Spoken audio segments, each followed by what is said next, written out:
Oi, gente, tudo bem? Aqui é o professor Roberto Bassi, da disciplina Mercado Financeiro e Financiamentos Bancários.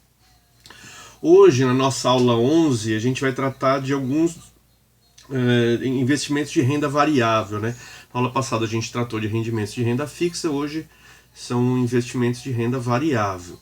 Como o próprio nome diz, né, o rendimento, o retorno desse investimento, ele varia, ele muda no decorrer do tempo, certo? Ou seja, na grande maioria das vezes ele é pós-fixado, né? A gente não sabe no momento da contratação quanto a gente vai ganhar lá na frente. Isso depende das taxas de juros, da dinâmica da economia, das respostas do mercado de papéis, do mercado financeiro, enfim, de uma série de fatores.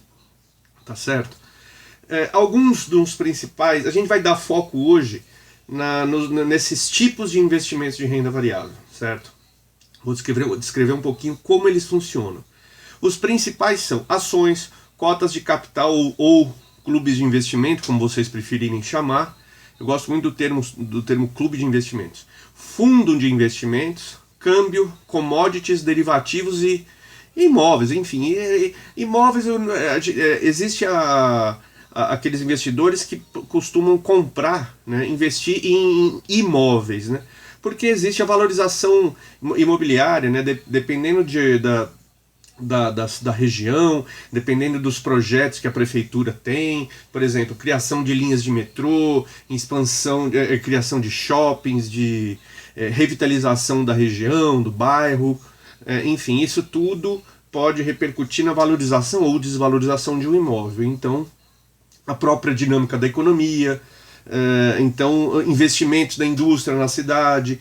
Existem cidades de interior que recebem grandes investimentos por parte da indústria, às vezes decorrentes de políticas de isenção de impostos, de anistia de impostos por parte da prefeitura, de forma a atrair essas empresas. Atraindo empresas, vão mais trabalhadores morar na cidade, ou seja, a procura por imóveis sobe, então o valor do imóvel sobe. Enfim, existe também isso. É um investimento um pouco mais tradicional, mas existe esse tipo de coisa, certo? É claro que você tem que dispor do capital necessário para aquisição de um investimento desse, para investimento, né? Aquisição de imóvel para investimento. Mas vamos falar das demais modalidades de investimento de renda variável. Vamos começar pelas ações. O que são ações? A gente já viu isso em outras aulas. Uma ação, ela é um pedaço de uma empresa. Né? É como se você estivesse comprando, quando você adquire uma ação, é como se você estivesse comprando um pedacinho da empresa, certo? Você, como dono daquele pedaço da empresa, você está sujeito a valorizações do valor do preço da ação, como desvalorizações, né? Se os rumos da economia, principalmente relacionados àquele setor no qual a empresa está inserida, ou no setor ou setores nos quais os clientes da empresa estão inseridos, se as perspectivas desses setores são boas, provavelmente é bem provável que o valor das ações suba, porque se prevê uma maior rentabilidade por parte da empresa. Se vai haver uma rentabilidade maior, é natural que o valor da empresa suba, né? Então você tem, consequentemente, o valor da sua ação também crescendo, também acompanhando esse mesmo padrão. Da mesma maneira, pode haver também desvalorização.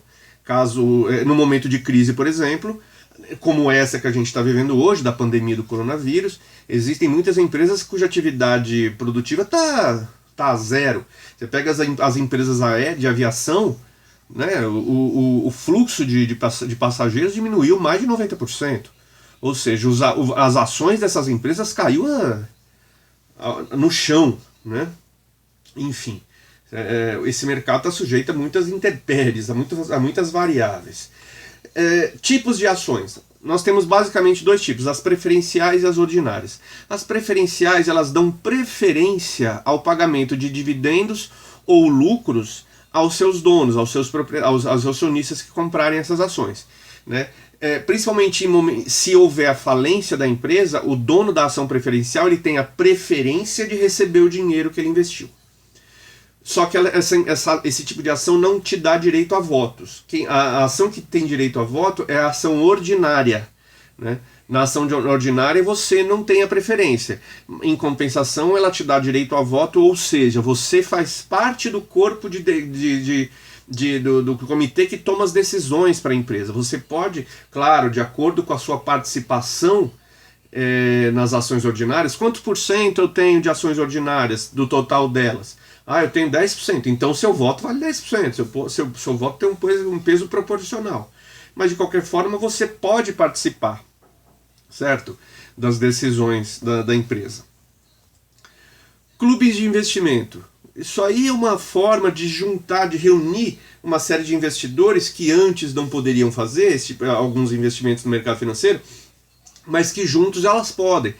Você junta, por exemplo, é uma forma de democratizar, de ampliar a capacidade das pessoas de investirem.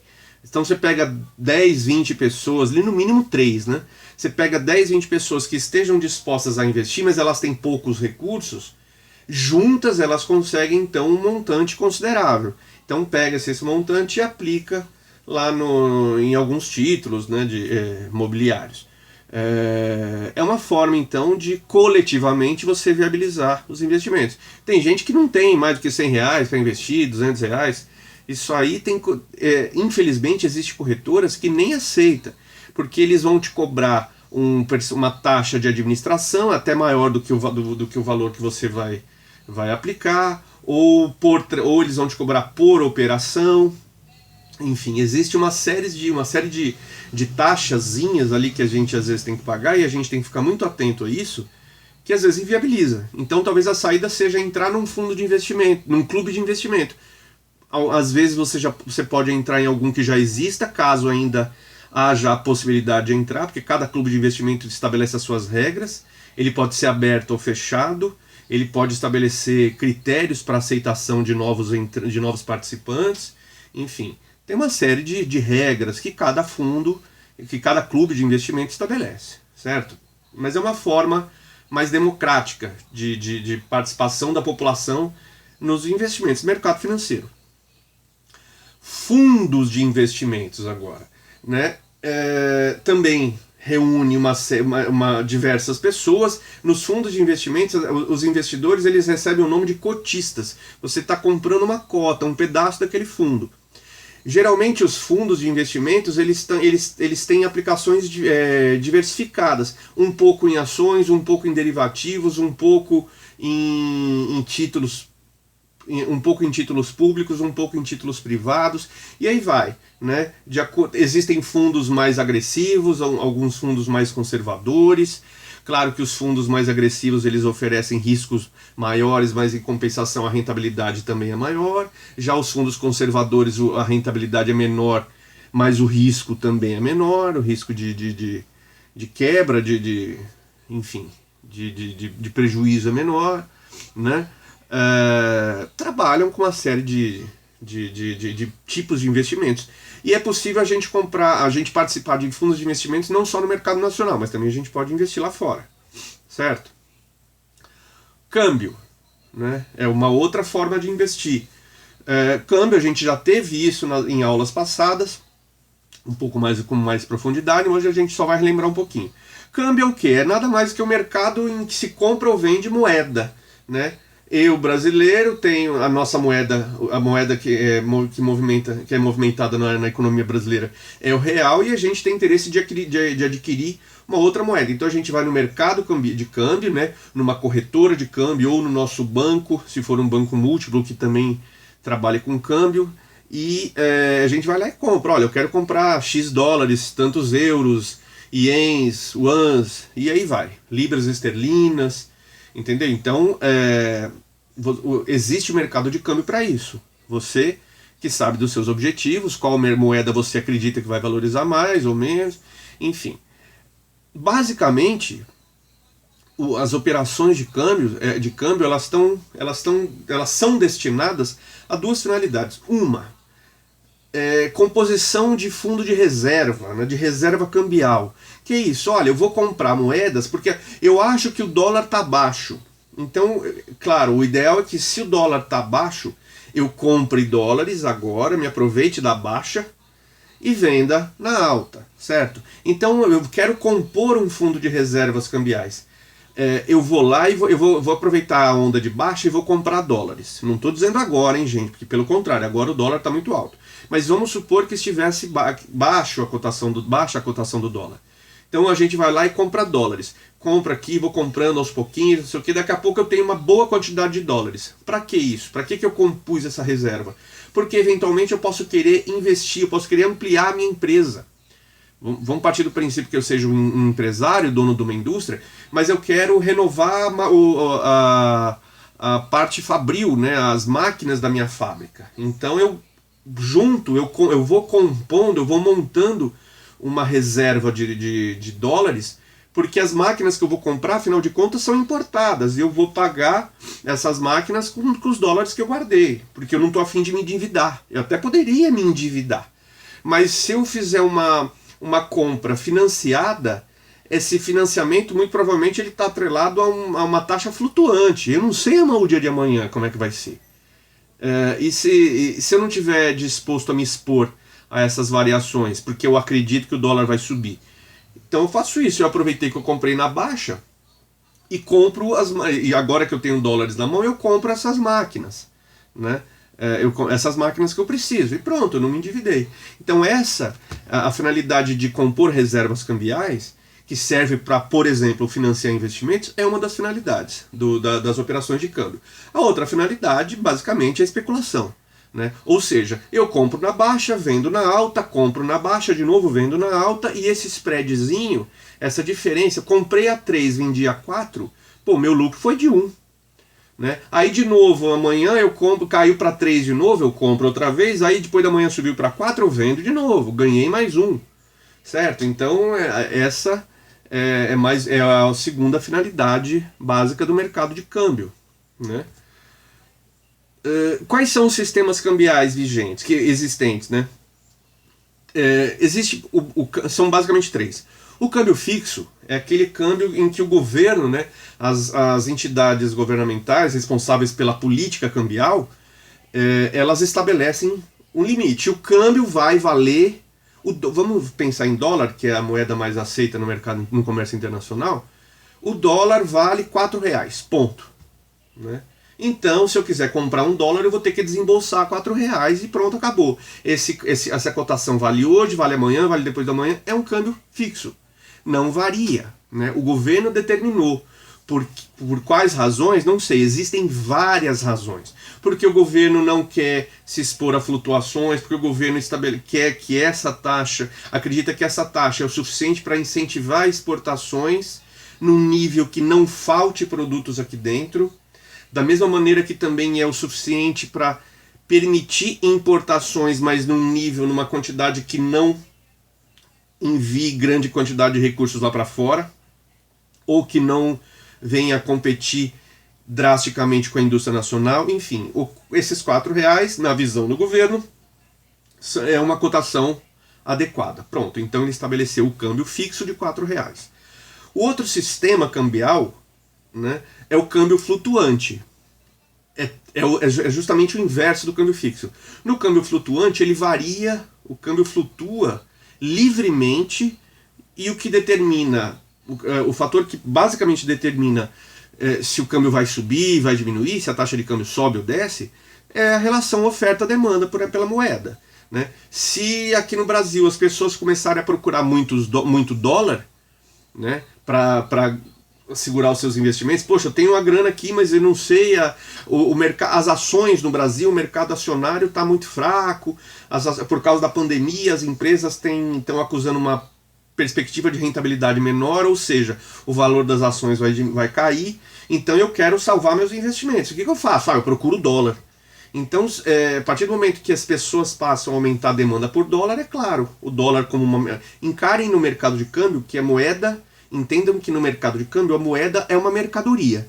Então, se a demanda por dólar subir, o preço dela do dólar vai subir. Né? E da mesma maneira, se a demanda cair, a taxa de câmbio vai cair também. Né? Se daqui a pouco o mercado de ações voltar a subir, ou seja, mostrar que a economia está se se estabilizando, está conseguindo enfrentar os impactos negativos da pandemia, o governo está sinalizando algumas medidas que tendem a ser favoráveis à recuperação econômica. Isso tudo pode repercutir no mercado acionário, valorizando as ações. Isso então pode atrair novamente os investidores para o mercado de ações.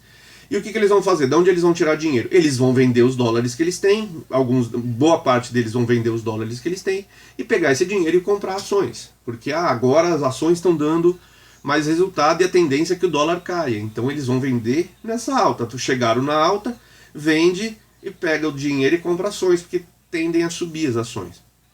Feito isso, a partir do momento que passa a oferecer, a haver uma oferta, uma venda de dólares, uma oferta maior, a cotação cai, né?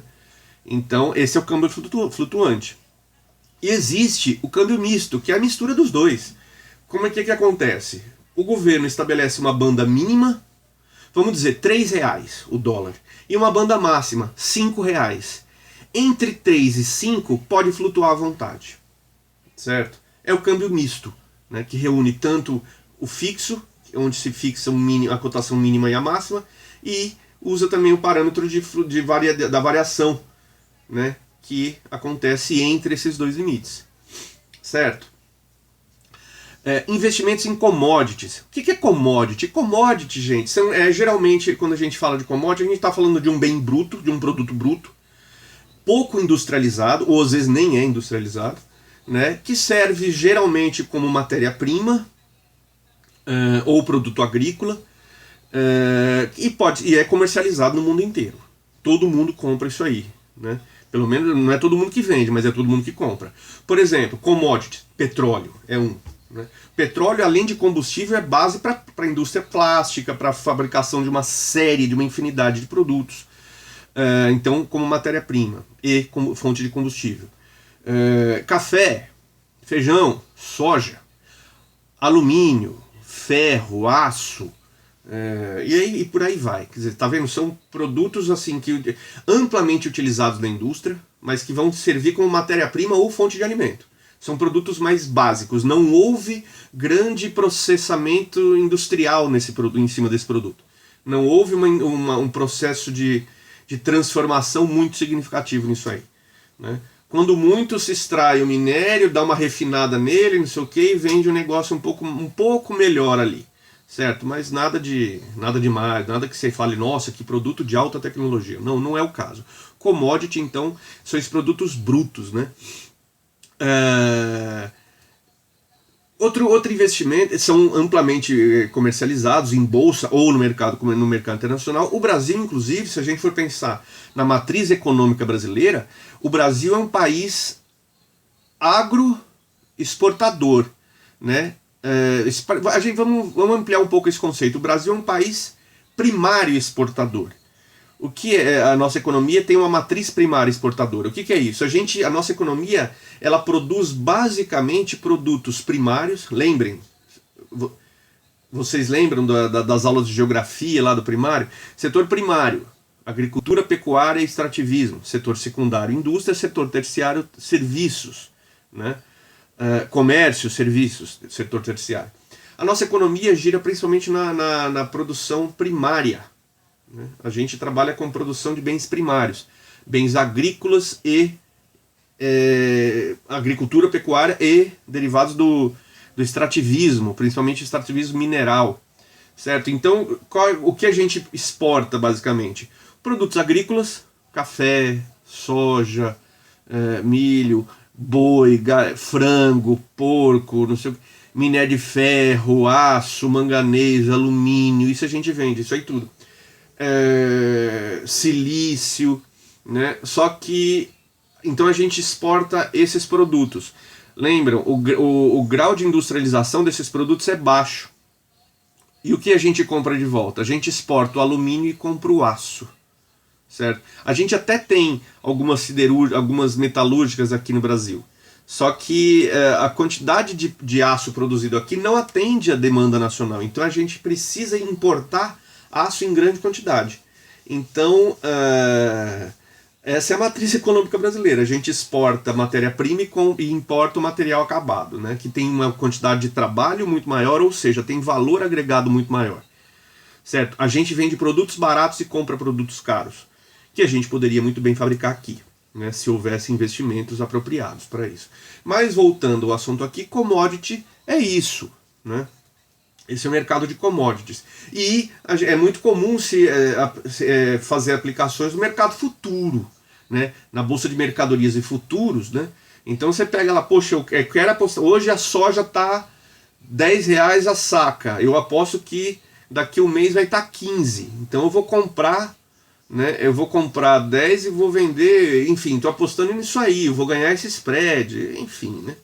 Ou a saca hoje está 10 e vai subir para 15, eu quero garantir o preço dela hoje, né? Porque eu acho que vai subir, né? Então, como eu sou o produtor, eu não sou especulador, eu sou produtor, eu quero garantir, eu quero comprar soja a 10. Então eu já estou comprando, eu vou retirar depois. Né? Mas eu quero garantir o preço agora. Outro tipo de investimento de renda variável, os derivativos, né? Os derivativos são investimentos financeiros que derivam de outros investimentos, de outros ativos, né? Por exemplo, você tem, sei lá, você pode investir em títulos que variam de acordo com as taxas de inflação. Você tem títulos que variam de acordo com a rentabilidade das ações. Existem aí os tipos de derivativos, são 4. A termo, você entrar no mercado a termo quer dizer que você está trabalhando com operações de liquidação posterior, né? Só que você já estabelece o preço que você vai retirar como de rentabilidade no momento do contrato. Ou seja, por mais que seja um contrato de liquidação futura, você já estabelece previamente o preço, né? Então eu comprei, olha, eu compro um ativo aqui, um derivativo, só que eu estou comprando a 10 e quero receber 15 lá na frente. Ok. Esse tipo de operação só é realizado em bolsa, tá certo? Já o mercado futuro é mais ou menos igual o mercado a termo, só que a diferença é que eu não contrato no momento da compra do ativo, nesse momento eu não sei o preço vai variar, né? A rentabilidade desse investimento, dessa aplicação vai variar ao longo do tempo, né? Eu só vou saber lá no futuro. Só que a partir do momento que eu comprei, no dia que eu comprei dia 1º de janeiro, vence no dia 31 de dezembro. Ok, ao longo desse ano eu posso vender esse título para uma outra pessoa, eu posso transferir para uma outra pessoa. Só que essa venda, essa transferência desse título, desse papel, não vai acontecer na bolsa necessariamente, ele vai acontecer no mercado paralelo, é o mercado de balcão que a gente chama, certo? Existem, o terceiro tipo são as opções, o terceiro tipo de derivativo são as opções, que é um mercado que está relacionado ao direito que a gente concede ao investidor de comprar e vender um determinado ativo conforme um preço e uma data de vencimento previamente acordado. Olha, se você quiser, você pode comprar esse título aqui. O preço foi isso aqui, o preço combinado foi esse, vai vencer tal dia. É como se você tivesse... No mercado de opções, é como se ele te desse a opção de comprar um título a termo. Entendeu? A vantagem também, uma vantagem desse mercado é que você não é obrigado a ficar com esse título na mão. Ou seja, você também... O título a termo ele só é vendido em bolsa. Lembra? A vantagem do título das opções é que você compra um título semelhante ao termo, só que você não é obrigado a ficar com ele até o vencimento do contrato, principalmente se ele estiver mostrando que vai dar perda, né? Ou seja, você se desfaz, você passa para uma outra pessoa. Você pode fazer isso. Swap. O nome swap do inglês significa troca. Então, o que é esse investimento? É basicamente assim, você investe em algo, comprei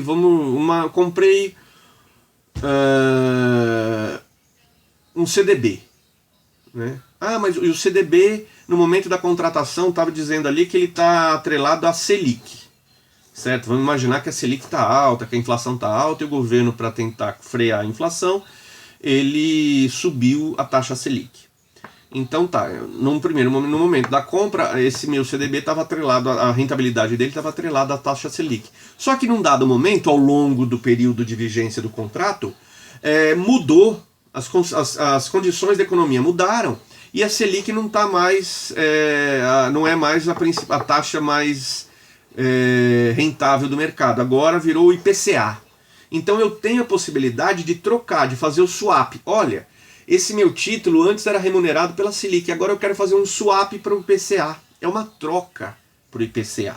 É basicamente isso. Ou seja, a gente busca sempre atrelar o índice daquele título X ao melhor índice de rentabilidade, ao índice que vai conferir a esse título a melhor rentabilidade do mercado, certo? Bom, esses foram os principais títulos de renda variável praticados no mercado financeiro brasileiro. Nada de grande dificuldade, espero que vocês tenham entendido e qualquer coisa eu estou por aqui, certo? Estudem, a prova está chegando, peguem todo o material que eu mandei para vocês, deem uma relida nisso aí, leiam as questões da prova com calma, pensem antes de responder, procurem eliminar as alternativas que forem, que vocês considerarem como, não, isso aqui não pode ser, entendeu? Então façam com calma essa prova, tá certo? Confio em vocês. Um grande abraço, se cuidem.